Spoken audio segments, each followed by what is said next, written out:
नमस्कार, खबर उत्तराखंड में आपका स्वागत है। मैं हूं आपके साथ भावना त्रिपाठी। रुक करेंगे प्रदेश की तमाम बड़ी खबरों की ओर। आगामी 14 जून से मुख्यालय पौड़ी के भूमियाल देव कंडोलिया ठाकुर का 3 दिवसीय वार्षिक पूजन कार्यक्रम आयोजित होना है, जिसको देखते हुए स्थानीय लोग अपना अपना सहयोग कर रहे हैं। गांव और सर्किट हाउस की सहायता समूह की महिलाओं ने मंदिर परिसर के आसपास सफाई अभियान चलाया। जानकारी देते हुए पूर्व सभासद यशोदा नेगी ने बताया कि आगामी 14 जून से 16 जून तक आयोजित होने जा रहे 3 दिवसीय वार्षिक पूजन से पूर्व मंदिर परिसर में सफाई अभियान चलाया गया है। उन्होंने इस मौके पर भंडारा ग्रहण करने वाले सभी श्रद्धालुओं से प्रसाद ग्रहण करने के बाद पत्तल धोने इत्यादि मंदिर समिति द्वारा बनाए गए निश्चित स्थान पर डालने की अपील की, ताकि वार्षिक पूजन के बाद मंदिर परिसर गंदगी में ना पसरी दिखाई दे।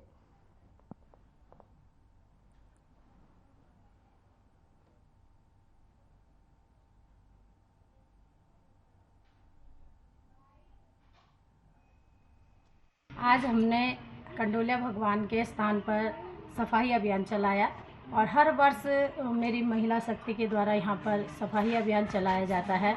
इन महिलाओं का मेरे साथ बड़ा ही सहयोग रहता है और मैं आने वाले 16 जून को जो कंडोलिया ठाकुर का भंडारा होने जा रहा है, मैं आपके चैनल के माध्यम से सभी लोगों को जागरूक करना चाह रही हूँ कि जो भी आप वहाँ पे खाते हैं और वो पत्तल इधर उधर फेंक देते हैं, पानी की बोतल फेंक देते हैं या अन्य जो भी चिप्स के रैपर वगैरह जो भी प्लास्टिक है वो फेंक देते हैं।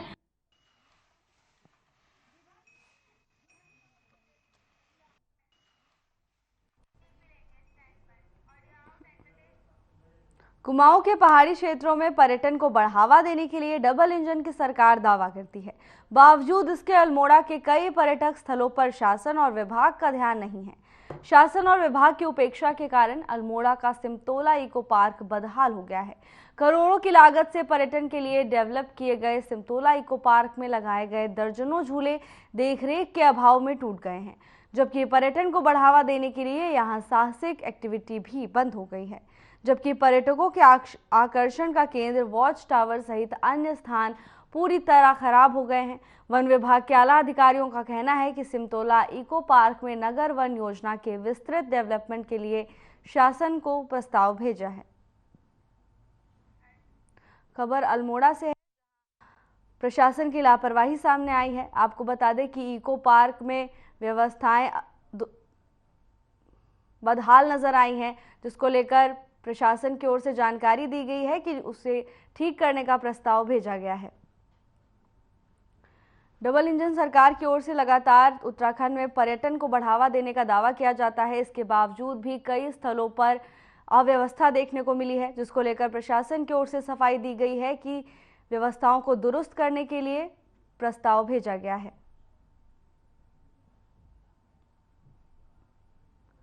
खबर अल्मोड़ा से है, जहां सरकार के और प्रशासन के सभी दावे विफल होते हुए नजर आ रहे हैं। ताजा मामला सिमतोला इको पार्क का है, जहां व्यवस्थाएं अस्त व्यस्त हैं, जिससे पर्यटन को खासा नुकसान झेलना पड़ रहा है।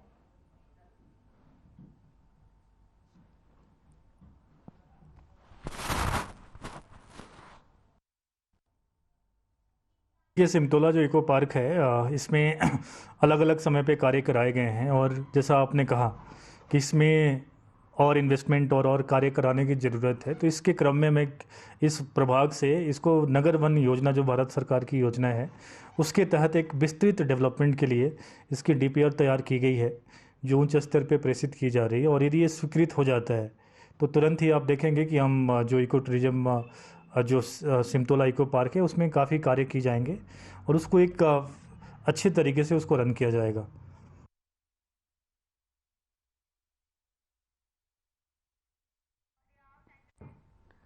भीमताल में पार्किंग नहीं होने से यहां पहुंचने वाले पर्यटक को जाम से जूझना पड़ रहा है।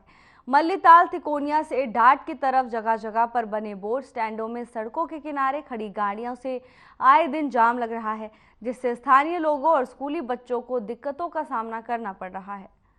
पिछले कुछ सालों से भीमताल शहर पार्किंग की समस्या झेल रहा है, जबकि पार्किंग के लिए जमीन मिली, लेकिन प्रशासन की उदासीनता के चलते अभी तक पार्किंग निर्माण नहीं हो पाया है।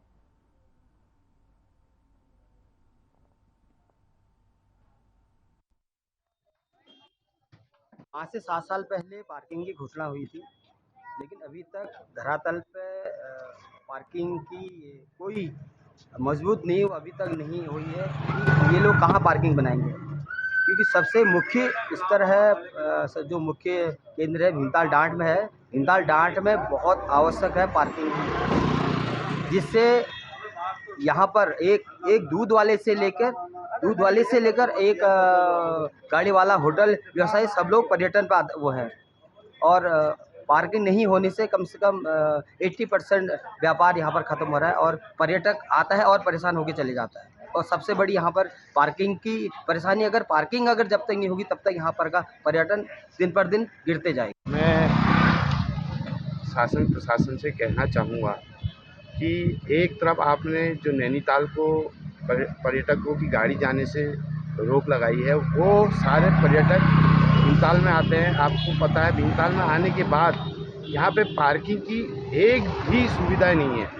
इंडिविजुअल अभी एक हमारे भाई ने उस जिला विकास प्राधिकरण की तरफ से हमने एक इंडिविजुअल पार्किंग करी है, उसमें भी 100-150 की हम शासन प्रशासन से कहना चाहेंगे कि इतनी भूमि यहाँ पे पड़ी है, उसको छांट करके इसमें पार्किंग बनाया जाए, जिससे यहाँ के व्यापारियों को भी लाभ हो। हल्द्वानी में राष्ट्रीय राजमार्ग विभाग मानसून से पहले राष्ट्रीय राजमार्ग संख्या 87 के सड़क सुरक्षा के कार्य पूरे करने में जुट गया है। इसके अलावा राष्ट्रीय राजमार्ग संख्या 87 में मानसून के समय डेंजरस जोन में सड़क सुरक्षा सहित सड़कों को तत्काल खोलने के लिए सरकारी मशीनरी को भी एक्टिव करने के निर्देश दिए गए हैं। अधिशासी अभियंता इंजीनियर प्रवीण कुमार ने बताया कि राष्ट्रीय राजमार्ग में सिविल वर्क और सुरक्षा कार्य तेजी के साथ कराए जा रहे हैं। बरसात के मौसम में हाईवे में भूस्खलन और अन्य खतरे को देखते हुए सुरक्षात्मक कार्य के साथ ही तत्काल मानसून में सड़कों को खुलवाया जा सके, इसके लिए सारे संबंधित कार्य पूरे किए जा रहे हैं।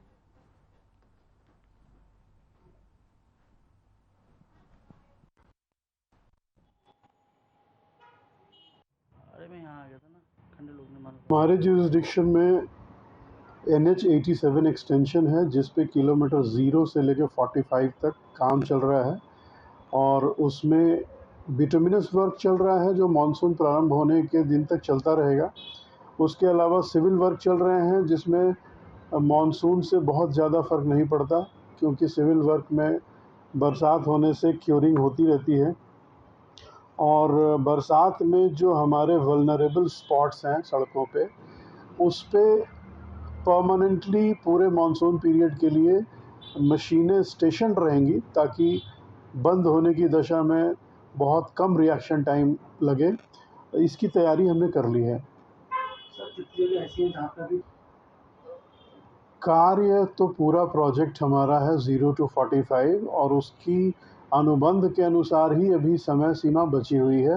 वो पोस्ट मानसून भी चलेगा, मानसून के दौरान रुक जाएगा, लेकिन उसके बाद कुछ विटुमिनस वर्क रह जाएगा तो उसे हम पूरा करेंगे। वैसे हमने लक्ष्य रखा है कि 15 जून से पहले विटुमिनस वर्क खत्म हो जाए। दून की सड़कों पर अक्सर आपने थोड़ी थोड़ी दूर पर कचरा फैला देखा होगा। खासकर खराब सड़कों और स्पीड ब्रेकर के पास अक्सर कचरा फैला नजर आता है। अनुमान के अनुसार दून में हर रोज करीब 350 मीट्रिक टन कचरा निकलता है। छोटे छोटे वाहनों से ये कचरा डंपिंग ग्राउंड पहुंचाया जाता है और डंपिंग ग्राउंड से शीशमबाड़ा के सॉलिड वेस्ट मैनेजमेंट प्लांट में भेजा जाता है। स्वच्छता सर्वेक्षण में देश के टॉप 50 शहरों में शामिल होने का दावा कर रहे देहरादून नगर निगम अब तक कचरे के वाहनों को ढकने के लिए ग्रीन नेट की व्यवस्था तक नहीं कर पाया। इसको लेकर नगर आयुक्त गौरव कुमार का कहना है कि 2 बार ऐसे वाहनों का चालान किया गया है और अगर अब कोई शिकायत ऐसी आती है तो उस वाहन चालक पर निगम अपनी तरफ से सख्त कार्रवाई करेगा। हमारे यहाँ 3 कंपनीज काम करती हैं अलग अलग क्षेत्रों में। इसमें से 2 कंपनी जिसमें वाटर ग्रेस और इकॉन है, इसमें कंपनी प्रबंधन और उनके कर्मचारियों के मध्य कई बार विवाद की स्थिति हुई है। पिछले 6 महीने में लगभग 7 बार इनके आपसी विवाद आए हैं। इसमें मैं स्पष्ट करना चाहूँगा कि निगम की तरफ से इनको लगातार मंथली पेमेंट्स की जा रही हैं। इनके बिल प्रस्तुति के उपरांत वो हम टाइम से कर रहे हैं। तो जो भी विवाद है कंपनी और उनके कर्मचारियों के मध्य है, इसके लिए कंपनी प्रबंधन को चेतावनी भी दी गई है और उनको कहा गया है कि यदि वो अपना विवाद नहीं सुलझा पाते हैं तो उनको कार्य से पृथक किए जाने पर भी विचार किया जाएगा।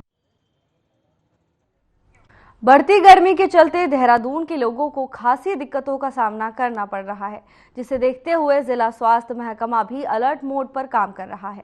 इसको लेकर देहरादून के सीएमओ डॉक्टर संजय जैन ने कहा कि पूर्व में उन्होंने सभी अस्पतालों को गर्मी से जुड़ी दवाइयां जैसे ORS पाउडर, IV फ्लूइड का इंतजाम करने की सलाह दी थी। साथ ही उन्होंने जनता से भी अपील की कि जब तक कोई ज़रूरी काम ना हो तब तक इस भीषण गर्मी में कोई भी व्यक्ति अपने घर से बाहर ना निकले, और अगर कोई व्यक्ति घर से निकले तो समय समय पर पानी पीते रहें और कुछ खाते पीते रहें ताकि गर्मी के प्रकोप से बचाव हो सके।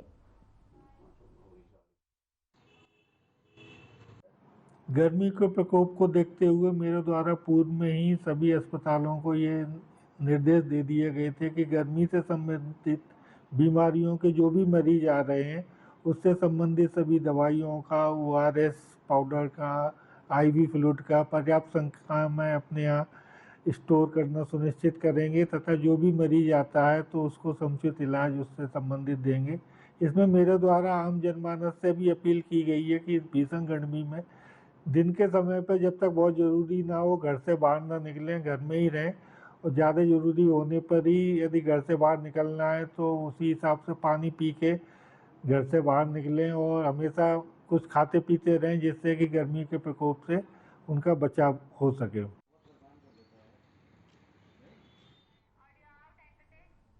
अश्लील वीडियो सोशल मीडिया पर अपलोड करने की धमकी और करीब 3.5 लाख रुपए की धोखाधड़ी के मामले में पुलिस के हाथ बड़ी सफलता लगी है।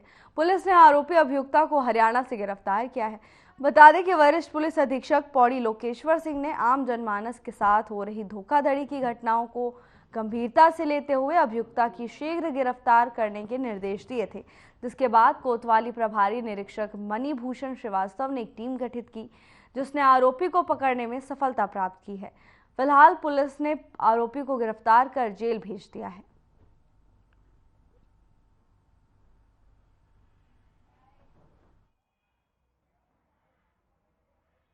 देश भर में एक्सटॉर्शन की एक गैंग एक्टिवली काम कर रही है, जो कि लोगों को व्हाट्सएप वीडियो कॉल करते हैं और वीडियो को मॉर्फ करके उनसे एक्सटॉर्शन करते हैं और पैसों की मांग करते हैं। इसी गैंग के द्वारा एक कोटद्वार निवासी के साथ धोखाधड़ी की गई थी। इस गैंग के द्वारा उक्त वादी के साथ कुल 3,54,000 का फ्रॉड किया गया था। वादी के द्वारा कोतवाली कोटद्वार में शिकायत हमारे पास दर्ज करवाई गई थी।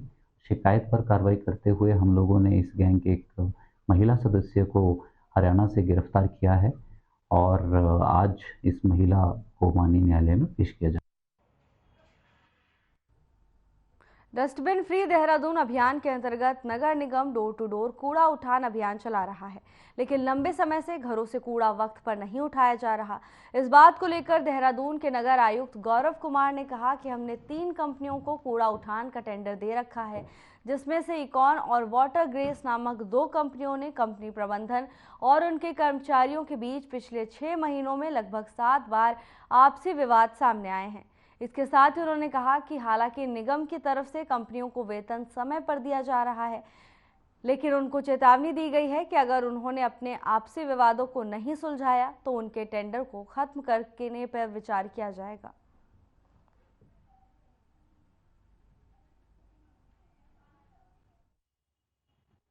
देखिए, हमारे यहाँ 3 कंपनीज काम करती हैं अलग अलग क्षेत्रों में। इसमें से 2 कंपनी जिसमें वाटर ग्रेस और इकॉन है, इसमें कंपनी प्रबंधन और उनके कर्मचारियों के मध्य कई बार विवाद की स्थिति हुई है। पिछले 6 महीने में लगभग 7 बार इनके आपसी विवाद आए हैं। इसमें मैं स्पष्ट करना चाहूँगा कि निगम की तरफ से इनको लगातार मंथली पेमेंट्स की जा रही हैं। इनके बिल प्रस्तुति के उपरांत वो हम टाइम से कर रहे हैं। तो जो भी विवाद है कंपनी और उनके कर्मचारियों के मध्य है, इसके लिए कंपनी प्रबंधन को चेतावनी भी दी गई है और उनको कहा गया है कि यदि वो अपना विवाद नहीं सुलझा पाते हैं तो उनको कार्य से पृथक किए जाने पर भी विचार किया जाएगा।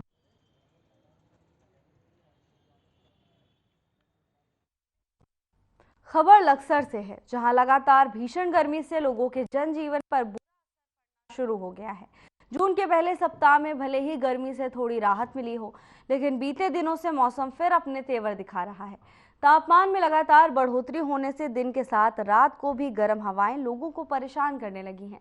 बीते सोमवार को लक्सर का अधिकतम तापमान से 6 डिग्री इजाफे के साथ 41.01 डिग्री रिकॉर्ड किया गया।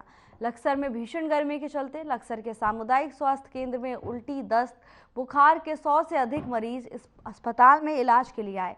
लगातार मरीजों में इजाफा होने से जहां स्वास्थ्य विभाग ने अपनी कमर कस ली है, तो वहीं अब चिकित्सा अधिकारी नलिद असवाल ने बचाव के लिए एक एडवाइजरी भी जारी की है।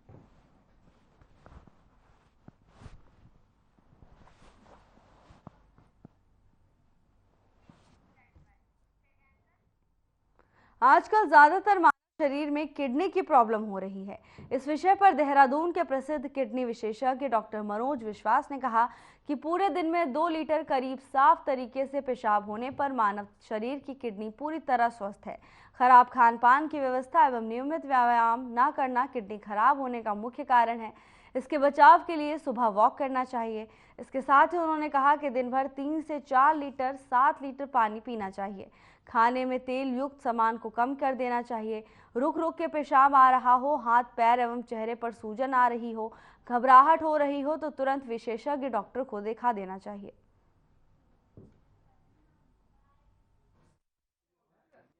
नमस्कार, मैं डॉक्टर मनोज विश्वास, सीनियर कंसल्टेंट न्यूरोलॉजिस्ट हूँ। किडनी के बचाव, ये एक टर्म तो बहुत छोटा शब्द है, परंतु बहुत बड़ी चीज़ है। गुर्दा जब जनरली खराब जब होता है तो उसमें क्या लक्षण होते हैं ये जानना जरूरी है। सबसे पहले क्या होता है कि पेशाब कम आने लगता है। इसके बाद शरीर में सूजन आने लगती है। क्यों? क्योंकि पेशाब नहीं निकल पा रहा है, वो शरीर में इकट्ठा होने लगता है। तो ये जब लक्षण दिखता है, कभी परिवार में किसी को दिखने लगेगा कि पेशाब खुल के नहीं आ रहा है, रुक रहा है, पेशाब नहीं आ पा रहा है, शरीर में सूजन आ रही है, हाथ पैर में सूजन आ गया है, चेहरे में बिल्कुल सूजन, बिल्कुल फूला सा लगता है, तो समझ लीजिए किडनी में कुछ ना कुछ दिक्कत है। इमीडिएटली तुरंत आपको सबसे पहले जाके जो फिजिशियन आपके हैं नियर में, सबसे आस पास जो नियर में फिजिशियन है आसपास में, उनको जाके दिखाना है। उनको जाके दिखाएंगे तो वो कुछ गुर्दे के टेस्ट करेंगे, बेसिक टेस्ट होंगे। अगर उसमें क्रेटिनिन मार्जिन में आता है, सपोज कि 2 या 3 के आसपास आता है, तो उसमें इलाज संभव है शुरुआती दौर में। लेकिन अगर ये क्रेटिनिन ज़्यादा हो, सपोज 8, 10, 12 तक है, तो उस समय में डायलिसिस करनी पड़ जाती है। डायलिसिस से घबराना नहीं चाहिए। डायलिसिस बेसिकली क्या है कि किडनी का काम आर्टिफिशियल मशीन से किया जाता है। शरीर में किडनी है, 2 किडनी है, दोनों किडनी अगर काम नहीं कर रही है तो उस किडनी, उसका जो प्रारूप है आर्टिफिशियल तरीका, वो डायलिसिस मशीन है। डायलिसिस मशीन के द्वारा वो खून को साफ किया जाता है, वो भी टेम्परेरी मेजर है। तो जब गुर्दे खराब होने लगते हैं तो शुरुआती तौर पे इनिशियल स्टेज पे दवाइयाँ चलती हैं, दवाइयों से किडनी को ठीक किया जाता है। और अगर वो ऑपरेशन से ठीक होने की परिस्थिति होती है तो उसको यूरोलॉजिस्ट ठीक करता है, जो रुकावट को खोल के उस रास्ते को ठीक करता है, तो उससे गुर्दे ठीक हो जाते हैं। सपोज कभी किडनी बिल्कुल भी काम न कर रहा हो तो उस सिनेरियो में फिर डायलिसिस या ट्रांसप्लांट पे जाना पड़ता है। डायलिसिस और ट्रांसप्लांट यूरोलॉजिस्ट कर रहे होते हैं नेफ्रोलॉजिस्ट के साथ में मिलके, ठीक है। तो आपको गुर्दे में कुछ भी तकलीफ हो, इमीडिएटली नेफ्रोलॉजिस्ट एवं यूरोलॉजिस्ट से जाके संपर्क करिए। धन्यवाद। इससे बचाव के लिए अच्छा सर, खान पान में अगर हम लोग बात करते हैं तो अगर शुरुआती दौर में है, पथरी हो रही है, पथरी की वजह से गुर्दे में थोड़ी तकलीफ लग रही है, तो उसमें पानी का मात्रा ज़्यादा लेने को बोला जाता है। पानी में सबसे इम्पोर्टेंट क्या होता है, उसकी हार्डनेस भी दिखनी होती है। जो आजकल आपने देखा घर घर में आरओ लगा होता है, तो आरओ का बेसिक काम क्या है कि उसके में से मिनरल निकाला जाए, ठीक है। परंतु ज़्यादा मिनरल निकल जाए तब भी तकलीफ देगा शरीर में, और अगर अंदर ज़्यादा मिनरल आएगा तब भी दिक्कत देगा। तो एक एडुकेट बैलेंस चाहिए, ठीक है। बैलेंस में TDS हो, और बैलेंस से पानी अगर लेते हैं, 2.5 से 3 लीटर पानी लेते हैं, मेन टारगेट क्या है कि 2 लीटर पेशाब बनना चाहिए। अगर दिन में 2 लीटर पेशाब बन रहा है तो आपके गुर्दे स्वस्थ हैं, आप स्वस्थ हैं। गुर्दे स्वस्थ मतलब आप स्वस्थ। सितारगंज क्षेत्र के ग्राम थारू बघोरी के पास बिजटी रोड पर पेट में आने से महिला की दर्दनाक मौत हो गई। वहीं हाइड्रा की मदद से महिला के शव को कैंटर के नीचे से निकाला गया। तो वहीं सूचना पर पहुंची पुलिस ने महिला को शव को अपने कब्जे में लेकर CHC केंद्र पहुंचाया, जहां डॉक्टर्स ने उसे मृत घोषित कर दिया है।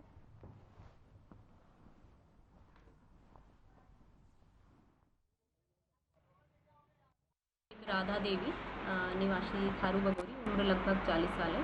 इनको 108 द्वारा हमारे पास मृत अवस्था में लाया गया था। बताया जा रहा है कि ट्रॉली पलटने इनके ऊपर सही रास्ते में जा रही थी, तो ट्रॉली पलटने से इनकी मृत्यु हुई। उसके बाद हमारे द्वारा इनको मृत घोषित करके पुलिस सूचना यहाँ से दे दी गई, सब पंचनामे के लिए यहाँ से भेज दिया गया।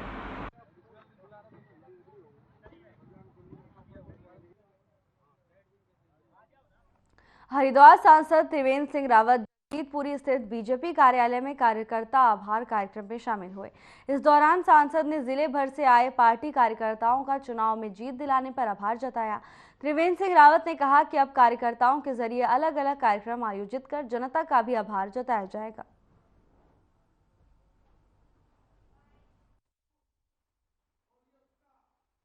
ये हमारे धार्मिक नगरियां हैं, उस पर धार्मिक दृष्टि से वहाँ की जो धार्मिक महत्ता है उसको अक्षुण्ण बनाए रखते हुए उसके लिए कुछ विचार करेंगे कि उस पर और क्या हो सकता है।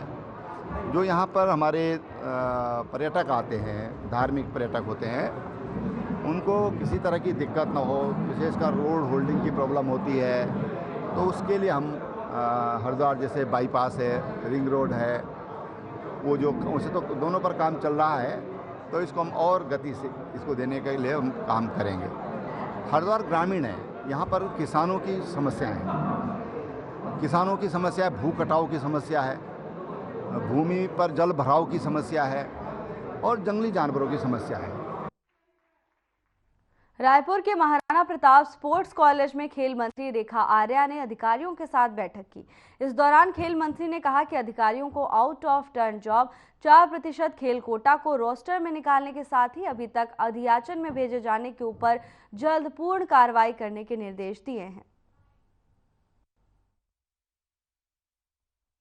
और इस बैठक के माध्यम से नेशनल गेम के निमित्त हमारे जो इंफ्रास्ट्रक्चर खड़े हैं, नेशनल गेम के निमित्त अभी तक हमें जो इंफ्रास्ट्रक्चर खड़े हैं उनकी अद्यतन स्थिति, आने वाले समय के हिसाब से हमें कौन सा महीना, कौन सी डेट हम लोगों को तय करनी है, उसकी भी समीक्षा, और किस प्रकार से भारतीय ओलंपिक संघ के साथ में संवाद करते हुए तिथि की घोषणा किए जाने की जो एक औपचारिक घोषणा होनी है, वह किए जाने के संदर्भ में जो है विभाग के लोगों को निर्देशित किया है। इसके अतिरिक्त आउट ऑफ 10 जो इसके अतिरिक्त 4% रिजर्वेशन को अब तक में रोस्टर में निकालना और अध्याचन के लिए भेजे जाने की क्या तैयारी है, उसकी भी समीक्षा की गई।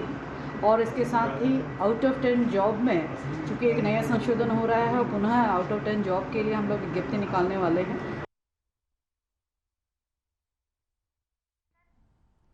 खबर नैनीताल से है, जहां एनडीआरएफ, एसडीआरएफ और फायर सर्विस टीम ने रोपवे से मॉक एक्सरसाइज की।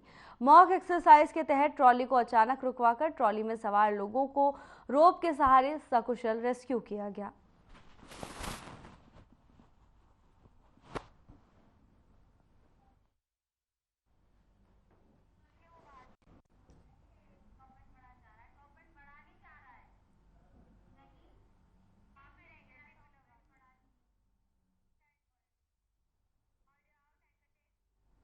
पुलिस लगातार अपराधियों पर शिकंजा कस रही है।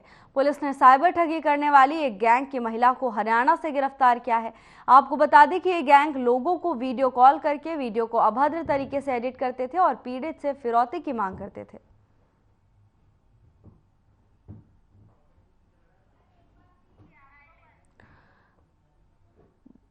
देहरादून पुलिस को बड़ी सफलता हाथ लगी है। आपको बता दें कि पुलिस ने एक गिरोह का भांडाफोड़ किया है और एक महिला को गिरफ्तार किया है। ये गिरोह लोगों को वीडियो कॉल करके उस वीडियो को अभद्र तरीके से एडिट करते थे और उसके बाद अपने शिकार से फिरौती की मांग करते थे। उसके बाद पुलिस ने अपराधियों पर शिकंजा कसा है। आपको बता दें कि देश भर में एक्सटॉर्शन की एक गैंग एक्टिवली काम कर रही है, जो कि लोगों को व्हाट्सएप वीडियो कॉल करते हैं और वीडियो को मॉर्फ करके उनसे एक्सटॉर्शन करते हैं और पैसों की मांग करते हैं। इसी गैंग के द्वारा एक कोटद्वार निवासी के साथ धोखाधड़ी की गई थी। इस गैंग के द्वारा उक्त वादी के साथ कुल 3,54,000 का फ्रॉड किया गया था। वादी के द्वारा कोतवाली कोटद्वार में शिकायत हमारे पास दर्ज करवाई गई थी। शिकायत पर कार्रवाई करते हुए हम लोगों ने इस गैंग के एक महिला सदस्य को हरियाणा से गिरफ्तार किया है और आज इस महिला को माननीय न्यायालय में पेश किया जा रहा है। देहरादून के काठ बंगला में आग लगने से इलाके में अफरा तफरी मच गई। आग ने 3 मकान को चपेट में ले लिया। हालांकि जब यह हादसा हुआ तो घर में कोई भी मौजूद नहीं था। सूचना मिलते ही दमकल विभाग मौके पर पहुंचा। लोगों ने पहले ही आग पर काबू पा लिया था।